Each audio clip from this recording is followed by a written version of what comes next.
Hey guys, जितने ही बच्चों ने border road organisation, multi skill worker, driver engine, statics के लिए अप्लाई किया, उन सभी बच्चों के लिए बेस्ट कंटेंट के साथ आप लोगों के लिए क्लासेस चल रहा है। आप लोगों को अच्छे तरीके से पूरी तैयारी करना है, जिससे कि आप लोगों का सिलेक्शन 100% मिल सकता है।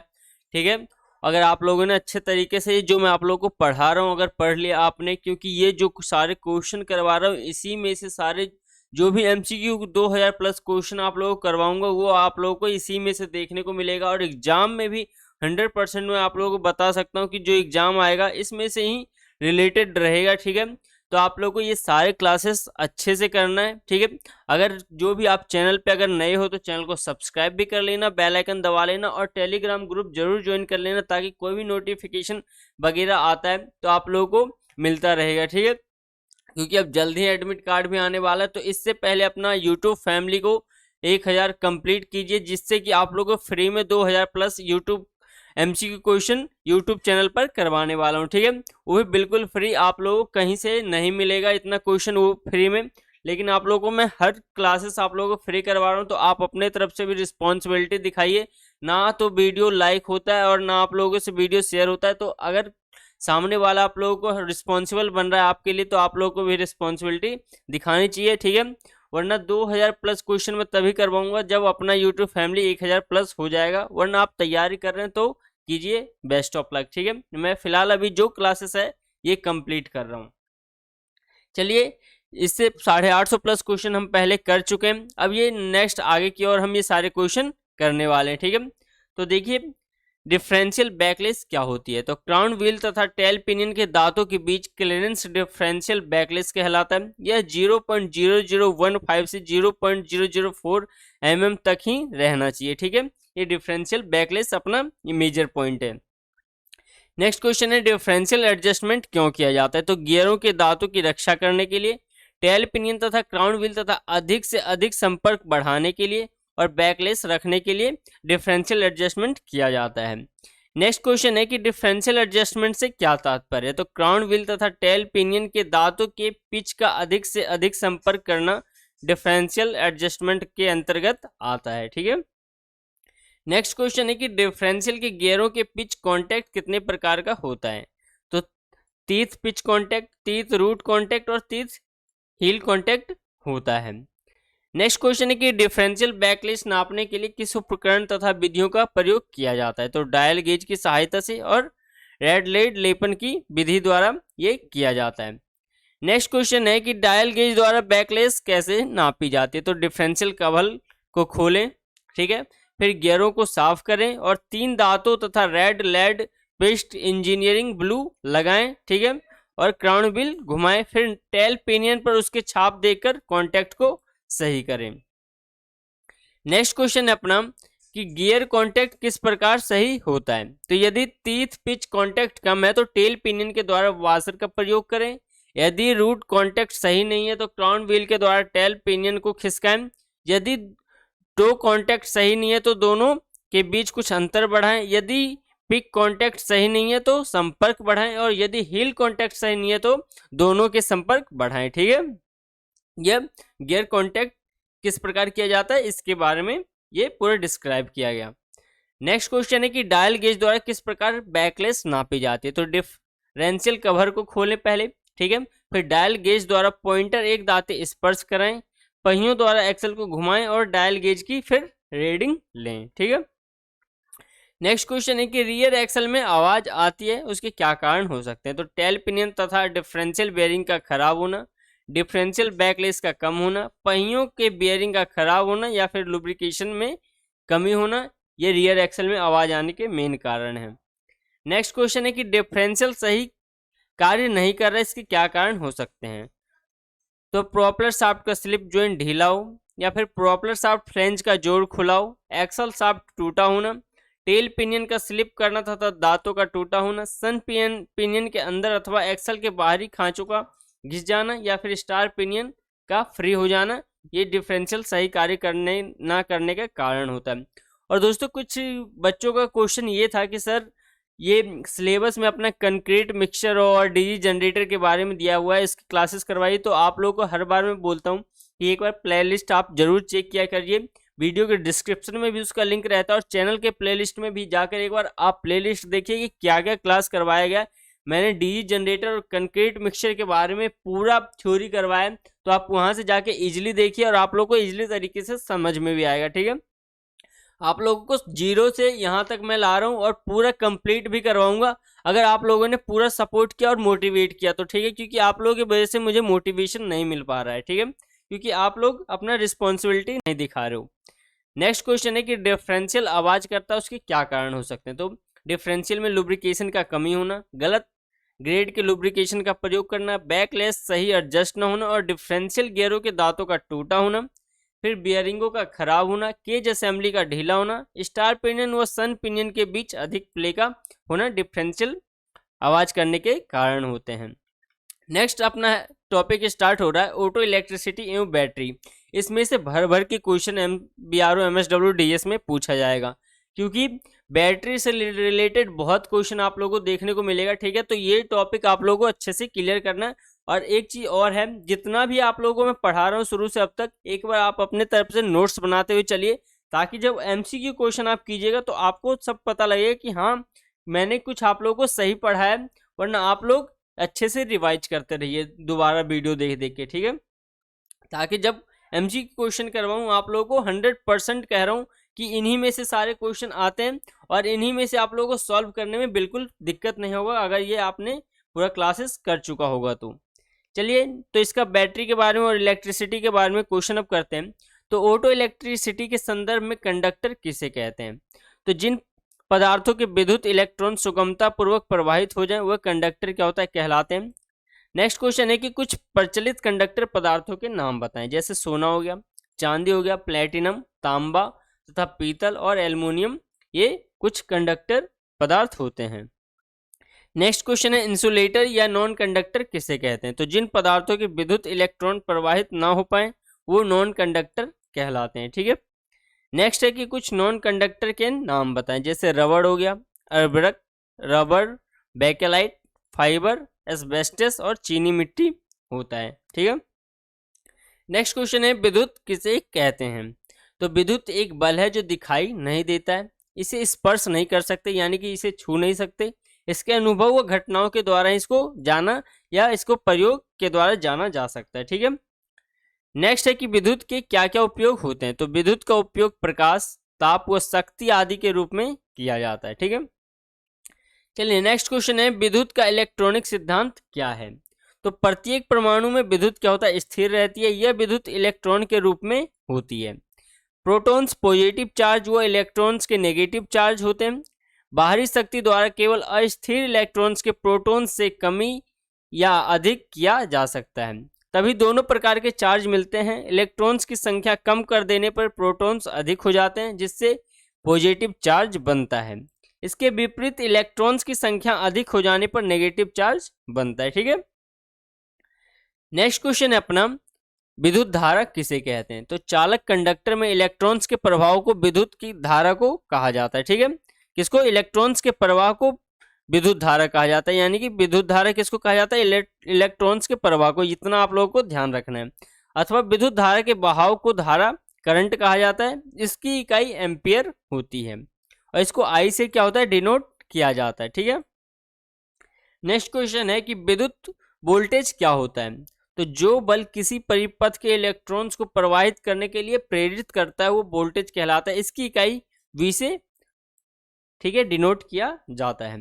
नेक्स्ट क्वेश्चन है प्रतिरोध किसे कहते हैं। प्रतिरोध को इंग्लिश में रेजिस्टेंस भी बोला जाता है। तो किसी चालक का वह गुण जो चालक के प्रवाहित होने पर करंट का विरोध करता है वो प्रतिरोध कहलाता है। इसकी इकाई ओम होती है और प्रतिरोध को R से क्या होता है, डिनोट किया जाता है रेजिस्टेंस को।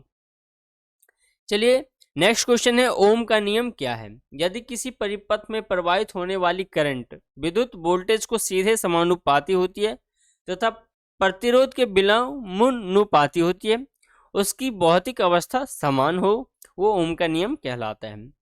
चलिए नेक्स्ट है कि ओम के नियम द्वारा विद्युत धारा, वोल्टेज तथा प्रतिरोध के चिन्ह क्या है तथा उसको ज्ञात करने का सूत्र क्या है।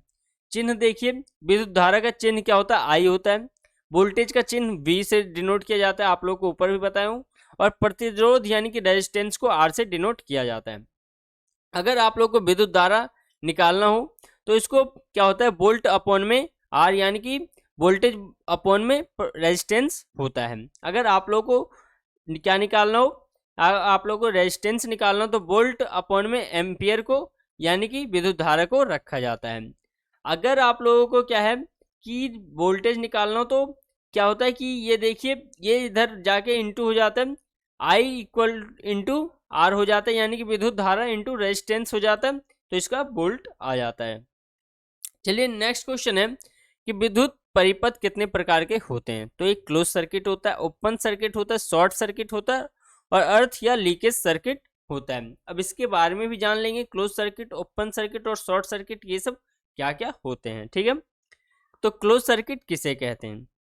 जब किसी सर्किट में विद्युत कंट्रोल स्विच तथा कॉन्टैक्ट प्रवाहित करने का माध्यम हो, विद्युत खर्च करने के लैंप या अन्य उपकरण हो तो स्विच ऑन कर दिया जाए और लैंप जलने लगेगा, सर्किट क्या होता है, क्लोज सर्किट कहलाता है। ठीक है कि और नेक्स्ट है ओपन सर्किट किसे कहते हैं? जब क्लोज सर्किट के स्विच का तार निकाल दिया जाए या तोड़ दिया जाए, ठीक है, तो क्या होता है, ऑन लैंप भी नहीं जलेगा, जिसे ओपन सर्किट कहा जाता है। इसका इजी वे में आप एग्जांपल ले सकते हो क्लोज सर्किट और ओपन सर्किट का, कि आपके घरों में स्विच बोर्ड होगा, इलेक्ट्रिक बोर्ड, उसमें अगर स्विच ऑफ करते हो तो उसमें क्या होता है, ओपन सर्किट हो जाता है, हमारा कॉन्टैक्ट टूट जाता है यानी कि ओपन हो जाता है, इसलिए हमारी लाइट क्या होता है, नहीं जलती है या फिर हमारा फैन वगैरह नहीं चलता है। और जब फिर क्या होता है, जब स्विच को ऑन करते हैं तो हमारा सर्किट क्लोज हो जाता है यानी कि एम्पियर हमारा धारा जो होता है, विद्युत धारा, वो प्रवाहित होने लगता है और वो कांटेक्ट में आ जाता है, इसलिए उसको क्लोज सर्किट बोला जाता है। तो आप इजीली इससे समझ गए होंगे। नेक्स्ट है कि शॉर्ट सर्किट किसे कहते हैं? जब किसी सर्किट में लैंप आदि से विद्युत परिपथ पूरा ना होकर सीधे किसी तार आदि में प्रवाहित होने लगे, उसे शॉर्ट सर्किट कहते हैं। ठीक है, अर्थ या लीकेज सर्किट किसे कहते हैं? तो जब किसी सर्किट का तार किसी उपकरण आदि के बॉडी में पूरे सर्किट पूरा हो तो उसे अर्थ सर्किट कहते हैं। ठीक है, यह आप लोगों को क्लियर हो गया होगा। नेक्स्ट क्वेश्चन है कि विद्युत शक्ति किसे कहते हैं और कैसे प्राप्त किया जाता है, इसका फॉर्मूला क्या होता है ये देखते हैं। तो कार्य करने की इकाई क्या होती है, शक्ति कहलाती है। इसको इकाई वॉट है, इसका इकाई क्या है, यूनिट इसका वॉट होता है। ठीक है, और ये कैसे निकाला जाता है, पावर का वर्क डन अपॉन में टाइम, इसका फॉर्मूला होता है। नेक्स्ट क्वेश्चन है वॉट क्या होता है? तो वॉट विद्युत शक्ति की एक इकाई है जो एम्पियर तथा वोल्ट के मान को गुना करके ज्ञात किया जाता है। वोल्ट, ठीक है, और एम्पियर को का जो भी मान आप लोगों का रहेगा उसको इंटू कर देंगे आप, तो इसको इंटू करके इसको ज्ञात किया जाता है। नेक्स्ट क्वेश्चन है कि किलोवाट किसे कहते हैं? 1000 वाट को 1 किलोवाट कहा जाता है। ये छोटे छोटे क्वेश्चन हमेशा एग्जाम में देखने को मिलता है, तो ये सब नोट करते हुए चलिएगा, अपने माइंड में नोट कीजिए या अपने नोट बुक में नोट कीजिए। ठीक है, आप लोगों को नोट करना है। नेक्स्ट क्वेश्चन है इलेक्ट्रिकल हॉर्स पावर क्या होती है? तो यह विद्युत शक्ति की एक इकाई है जिसे निम्न सूत्र द्वारा जाना जाता है। विद्युत अश्व शक्ति यानी कि हॉर्स पावर होता है बी इंटू आई अपॉन में 746 वॉट होता है। ठीक है, चलिए नेक्स्ट क्वेश्चन है कि मोटर गाड़ी में बैटरी का उपयोग किस लिए किया जाता है? तो मोटर गाड़ी में बैटरी का प्रयोग लाइट जलाने के लिए, सेल्फ स्टार्टर घुमाने के लिए, विंड स्क्रीन वाइपर चलाने के लिए, मीटर एवं गेजों को चलाने के लिए किया जाता है। किसका? बैटरी का प्रयोग। इसके अतिरिक्त पेट्रोल इंजनों में इग्निशन प्रणाली तथा प्राइमरी करंट को भी बैटरी के द्वारा ही करंट दिया जाता है। ठीक है, नेक्स्ट क्वेश्चन है क्या पेट्रोल तथा डीजल की गाड़ियों में बिना बैटरी के स्टार्ट की जा सकती है? तो पेट्रोल की गाड़ियों में बैटरी के बिना स्टार्ट नहीं हो सकती, क्योंकि उनकी इग्निशन प्रणाली के लिए प्राइमरी करंट बैटरी से प्राप्त होता है, जबकि डीजल की गाड़ियों में बैटरी के बिना भी स्टार्ट हो सकती है। उनकी इग्निशन प्रणाली के लिए बैटरी की आवश्यकता नहीं होती है, क्योंकि वह कंप्रेशन इग्निशन इंजन से चलती है। ठीक है, नेक्स्ट है बैटरी किसे कहते हैं? तो एक से अधिक सेलों के सीरीज को जोड़ा जाए तो वो बैटरी कहलाती है। 6 वोल्ट की बैटरी 3 सेल के सीरीज में जुड़े होते हैं। सभी प्रकार 12 वोल्ट तथा 24 वोल्ट की बैटरी क्रमशः 6 तथा 12 सेल उसमें क्या होता है, लगे होते हैं। एक सेल को 2 वोल्ट होता है, एक सेल जो हमारा होता है वो 2 वोल्ट का होता है। ये क्वेश्चन भी आप लोगों से पूछा जाता है कि एक सेल में कितने वोल्ट होते हैं, तो 2 वोल्ट होता है। ठीक है, चलिए नेक्स्ट क्वेश्चन है कि बैटरी कितने प्रकार के होते हैं। एक लेड एसिड बैटरी होता है, एक एल्कलाइन बैटरी होता है। उसमें भी क्या होता है, निकल आयरन बैटरी होता है और निकल कैडमियम बैटरी होता है। ठीक है। नेक्स्ट क्वेश्चन है कि मोटर गाड़ियों में किस प्रकार की बैटरी प्रयोग किया जाता है। तो मोटर गाड़ियों में जो बैटरी यूज किया जाता है वो लेड एसिड बैटरी का प्रयोग किया जाता है। नेक्स्ट क्वेश्चन है कि मोटर गाड़ी की बैटरी को लेड एसिड बैटरी क्यों कहते हैं। तो इस प्रकार की बैटरी में एक से अधिक सेलों में लेड की पॉजिटिव तथा नेगेटिव प्लेट का प्रयोग किया जाता है। हमारे लेड की क्या होती है, पॉजिटिव और नेगेटिव जो प्लेटें होती है वो लेड की होती है, इसलिए लेड एसिड बैटरी कहा जाता है। ठीक है। यह प्लेटें गंधक तथा तेजाब में डूबी रहती है तथा रासायनिक परिवर्तन से इनमें विद्युत प्राप्त होता है। ठीक है। चलिए नेक्स्ट क्वेश्चन है अपना कि क्या बैटरी द्वारा विद्युत बनती है। तो लेड एसिड बैटरी में क्या होता है, स्टोरेज बैटरी भी कहा जाता है लेड एसिड बैटरी को। यह बैटरी किस प्रकार की होती है कि जिसमें विद्युत नहीं बनती है। ठीक है। इसमें डायनेमो द्वारा उत्पादित शक्ति को स्टोर करके इसमें करंट बनाया जाता है, यानी कि इलेक्ट्रिसिटी बनाया जाता है। नेक्स्ट क्वेश्चन है अपना लेड एसिड बैटरी में विद्युत किस प्रकार प्राप्त की जाती है। तो लेड एसिड बैटरी में विद्युत एनर्जी को केमिकल एनर्जी में क्या होता है, पहले स्टोर कर लिया जाता है, फिर वही एनर्जी को क्या होता है पुनः विद्युत एनर्जी में उसको प्रयोग किया जाता है। पहले हम स्टोर कर लिए केमिकल एनर्जी में बना के उसको, फिर उसको हम विद्युत एनर्जी में प्रयोग करते हैं गाड़ियों में। फिर जब बैटरी विद्युत शक्ति समाप्त हो जाती है तो उसको फिर से पुनः चार्ज करके हम केमिकल एनर्जी में उसको स्टोर करते हैं। ठीक है। ये आप लोगों का इतना क्लियर हो चुका है। और दोस्तों आप लोगों को ये भी बता देना चाहता हूँ कि आप लोगों के लिए जीके का भी पोर्शन तैयार किया जा रहा है। अपने तरीके से मैं पूरा 100% रिस्पॉन्सिबिलिटी देने की कोशिश कर रहा हूँ। जो भी टॉपिक से आप लोगों का देखा जा रहा है कि आप लोगों के एग्जाम में आ रहे हैं, वो सारे टॉपिक से आप लोगों का क्लियर किया जाएगा। जीके का भी पोर्शन तैयार किया जा रहा है। ठीक है।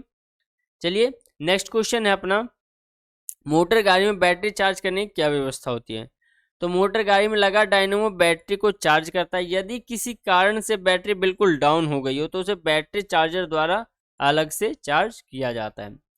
नेक्स्ट क्वेश्चन है कि बैटरी में कौन कौन से मुख्य भाग होते हैं। जैसे बैटरी बॉक्स होता है, नेगेटिव व पॉजिटिव प्लेटें होती है, सेपरेटर होता है, मेन टर्मिनल पोस्ट होता है, बैटरी टॉप कवर व बेंड प्लग होता है तथा इलेक्ट्रोलाइट होता है। ठीक है। नेक्स्ट है कि बैटरी बॉक्स किस प्रकार का होता है। तो बैटरी बॉक्स हार्ड रबर का बना होता है। प्रत्येक सेल के लिए अलग अलग कंपार्टमेंट बने होते हैं। सेलों को ऊपर से बंद करने के लिए टॉप कवर लगाया जाता है। टॉप कवर में वेंट प्लग लगाने की व्यवस्था की जाती है। ठीक है। नेक्स्ट क्वेश्चन है कि बैटरी प्लेटें किस प्रकार की होती है। तो बैटरी प्लेटें शीशे की बनी होती है। इसका आकार चौकोर जाली के रूप में होता है। पॉजिटिव प्लेटों का लेड पेरोक्साइड भरकर चढ़ाया जाता है। नेगेटिव प्लेटों पर एंटीमनी चढ़ाया जाता है। पॉजिटिव प्लेट भूरा तथा नेगेटिव प्लेट स्लेटी रंग का होता है। ठीक है। ये आप लोगों को क्लियर कर हो जाना चाहिए कि पॉजिटिव प्लेट किसका बना होता है, लेड पेरोक्साइड का बना होता है, और नेगेटिव प्लेट एंटीमनी क्या होता है उस पर चढ़ाया जाता है। और पॉजिटिव प्लेटों का रंग जो होता है भूरा होता है और नेगेटिव प्लेटों का रंग स्लेटी होता है। ये चार चीजें आप लोगों को ध्यान रखना है। नेक्स्ट है कि सेपरेटर का उपयोग है, ये किसके बने होते हैं। तो सेपरेटर का उपयोग क्या किया जाता है, ठीक है, और ये किसका बना होता है इसके बारे में देखते हैं। तो बैटरी के सेल में एक नेगेटिव तथा एक पॉजिटिव प्लेट के बीच में उसको पृथक रखने के लिए सेपरेटर का प्रयोग किया जाता है, यानी कि अलग रखने के लिए सेपरेटर का प्रयोग किया जाता है। जैसे नाम से ही पता चलता है किसी चीज को सेपरेट कर रहा है। ठीक है। ये separator glass fibre, glass board तथा प्लास्टिक आदि के बने होते हैं। नेक्स्ट क्वेश्चन अपना, मेन टर्मिनल पोस्ट क्या होता है। तो बैटरी के सेलों के कनेक्टरों के द्वारा सीरीज में अर्थात एक सेल का नेगेटिव दूसरे सेल के पॉजिटिव से जुड़ा रहता है। बैटरी के दोनों सिरों पर एक सेल तथा पॉजिटिव तथा दूसरे सेल नेगेटिव टर्मिनल की खुटियां बनाई जाती है, यानी कि खुटियां का मतलब टर्मिनल बनाया जाता है। ठीक है। इसके द्वारा बैटरी का कनेक्शन किसी उपकरण आदि से किया जाता है। ठीक है। नेक्स्ट क्वेश्चन है कि यह कैसे पहचान करेंगे कौन सी बैटरी नेगेटिव खुटी और कौन सी पॉजिटिव खुटी होती है। यानी खुटी का मतलब यहाँ पे टर्मिनल कहा जा रहा है। ठीक है। दो टर्मिनल होते हैं, एक पॉजिटिव एक नेगेटिव बैटरी के अंदर। तो प्राय बैटरी के टर्मिनल पर पॉजिटिव तथा नेगेटिव के चिन्ह बने होते हैं। यह चिन्ह काफी टॉप कवर पर टर्मिनल के पास ही बनाए जाते हैं। यह सामान्य नियम है कि बैटरी का नेगेटिव टर्मिनल पॉजिटिव टर्मिनल की अपेक्षा कुछ पतला होगा। एक चीज़ ये भी पहचानना है आप लोगों को, अगर आप लोगों के सामने प्रैक्टिकल के टाइम बैटरी रख दिया जाए तो नेगेटिव टर्मिनल जो होगा हमेशा पॉजिटिव टर्मिनल से पतला होगा, ठीक है, ये आप लोगों को ध्यान रखना है। यदि किसी कारण टर्मिनल की पहचान हो सके तो मोटर वोल्ट मीटर द्वारा भी इसको ज्ञात किया जा सकता है। अगर ऐसे आप नहीं पहचान पा रहे हो तो आप लोग को हर तरीके से प्रैक्टिकल में हेल्प मिलेगा। बस चैनल को सब्सक्राइब करके बेल आइकन दबा देना और वीडियो को लाइक करते रहो और मोटिवेट, ताकि मेरे को भी मोटिवेशन मिलता रहे। नेक्स्ट क्वेश्चन है इलेक्ट्रोलाइट क्या होता है। तो बैटरी में डाला जाने वाला गंधक तेजाब तथा घोल इलेक्ट्रोलाइट कहलाता है। इसमें गंधक का तेजाब और डिस्टिल वाटर मिला होता है। इसका घोल विशिष्ट घनत्व 1.250 से 1.280 तक होता है। जो फुल चार्ज बैटरी होता है उसका घनत्व होता है ये, ठीक है, 1.250 से 1.280। ये भी क्वेश्चन में पूछा जाता है कि फुल चार्ज बैटरी का कितना घनत्व होता है और हाफ चार्ज बैटरी का कितना घनत्व होता है। तो ये सारा मैं आप लोगों को कवर करवाऊंगा, बस आप लोग वीडियो में बने रहो। नेक्स्ट क्वेश्चन है इलेक्ट्रोलाइट बनाते समय क्या सावधानियां आवश्यक है। तो इलेक्ट्रोलाइट केवल कांच, प्लास्टिक अथवा चीनी मिट्टी के बर्तन में ही बनाना चाहिए। सदा एसिड को पानी में डालना चाहिए। इसके विपरीत एसिड में पानी डालने से एसिड के छींटे शरीर को नुकसान पहुंचा सकते हैं, इसलिए एसिड में ही हमेशा पानी को डालना चाहिए। ये नहीं कि पानी में हम एसिड को डालें तो छींटा पड़ने का डर रहता है।